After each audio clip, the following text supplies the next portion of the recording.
Hi అండి. నేను మీ Rekha. Welcome back to one more mini vlog. Friends అయితే నేను ఇక్కడ ఒక విషయం మీతో షేర్ చేసుకుందామని చెప్పేసి వచ్చేసాను. సో మనమైతే బయట చాలా వరకు ఇప్పుడు ఆల్మోస్ట్ అందరూ కూడా ఆన్లైన్ షాపింగ్స్ ఎక్కువైపోయాయి కదండి. సో అలాగైతే మనకి కొరియర్స్ అవి వస్తూ ఉంటాయి కదా ఇంటికి.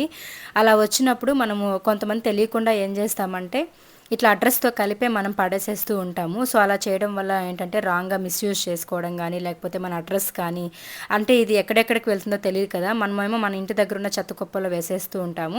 మళ్ళీ వీటిని తీసుకెళ్ళి ఎక్కడ వేస్తారో తెలియదు. అలాగే మన ఇంటి అడ్రస్ కానీ, అలాగే మన కాంటాక్ట్ నెంబర్స్ ఉంటాయి. సో వీటి వల్ల మిస్యూజ్ చేసుకొని మనకు కూడా కొంచెం ప్రాబ్లం అవుతుంది. కాబట్టి ఇంటికి కొరియర్ కవర్స్ ఇలా వచ్చినప్పుడు ఏంటంటే అడ్రస్ అంతా కూడా కట్ చేసేసి నీట్గా ఇట్లా లోపల వేసేసేయండి. దాని తర్వాత లేదనుకుంటే ఇలా రివర్స్ అయినా చేసేసుకొని అందులో చెత్త ఏదైనా ఉంటుంది కదా, అలాంటివన్నీ కూడా వేసేసి మనము డస్ట్లో పడేసేసామంటే ఎటువంటి ప్రాబ్లం ఉండదన్నమాట. సో ఇది మీకు యూజ్ అవుతుందని చెప్పేసి షేర్ చేస్తున్నా. మీకు తెలిస్తే కామెంట్ చేయండి, అలాగే నచ్చితే లైక్ చేయండి.